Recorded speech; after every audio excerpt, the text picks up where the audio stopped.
Hey, it is your girl Melissa. So, if you know me, you know I'm really big on education when it comes to your hair, and people have been asking me questions recently about porosity, my hair porosity, and it's all pretty much how your hair reacts to moisture. Believe it or not, this isn't a subject that I've ever really gotten into that, so I thought maybe it would be a fun idea to measure my hair porosity with you guys. So let me go grab a glass of water and we will get right into it.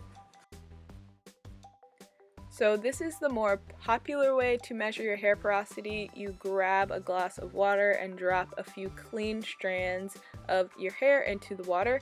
If it floats on top, that means you have low porosity hair. If it sinks to the bottom, you have high porosity. And if it kind of floats in the middle, you have middle, or what they say, normal porosity. So without hesitation, my hair floated straight to the bottom. A little piece of it kind of floated in the middle, and then I had one stay directly on the surface. So am I high? Am I low? I grabbed a few extra glasses and decided to do a little bit of my own experiment. I put 2 to 3 hairs in each glass and just decided to see what my results would be. And let me tell you, they were all over the place. I had hairs float all the way down to the bottom of the glass and float back to the top.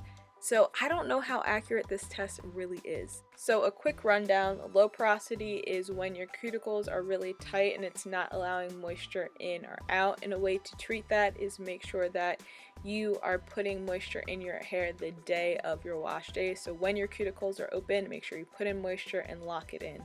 On the other end, you have high porosity, and that is when your cuticles are wide open, and so it allows moisture and chemicals to get in quickly and release the moisture just as fast. So you want to be using thicker oils and thicker butters and creams, and just sealing those butters and creams in with those thicker oils. At medium, your hair is going to be more shiny. It's not something that is going to give you a problem when it comes to moisture. I guess you're happy in the middle. I don't know.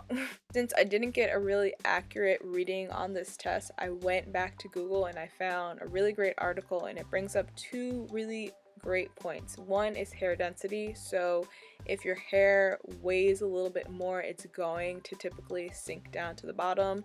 And then it talks about natural oils. No matter how much you wash your hair, you're always going to have natural oils on your hair strands. And when you add oil to water, it always is going to eventually float to the top. So if you have natural oils on your strands, typically it might just stay on the surface, even if you might have middle to high porosity hair. I will link the article down below if you want to check it out. There's 2 other ways that you can measure your porosity. One is you can go into a science lab and have them do it for you, but who's really doing that? And then the other way is while you are washing your hair. So if your hair takes a long time to saturate with water and get wet, then that means you probably have low porosity. If it takes no time at all to get drenched with water, then you more than likely have high porosity. I'm not really sure how we're measuring a middle normal porosity in the shower, but when I find out, I will let you know. What I have learned about hair porosity is it is more important to know than to know your quote-unquote hair type. Because if you know how your hair absorbs moisture, then you are going to know what products, what methods you need to know to keep your hair moisturized. And we all know that is kind of one of the most important things when it comes to hair growth. So let me know below what you know about hair porosity. Have you ever done this test? Do you think it's accurate? I want to hear from you. Don't forget to subscribe. I love you, and I will see you soon.